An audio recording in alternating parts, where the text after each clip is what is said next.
บายดีหลังจากลงเรียนมาแล้วก็ต้องมาขายเพื่อซอยแม่ชีวิตนี้ก็อยู่กับแม่2 คนนี่ล่ะคิดว่าอยู่เฮือนก็มีขายปลาขายปลานิ่น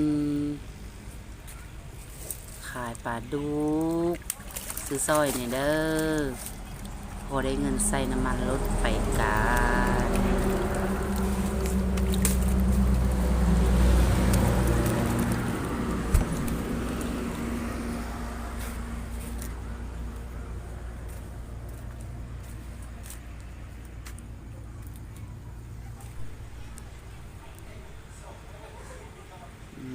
ขับปุ้นมักเล่นมักนาวมากไม้มากมังกร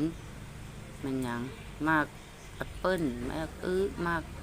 ต้นมากเพชรคั่วมากเพชรอัน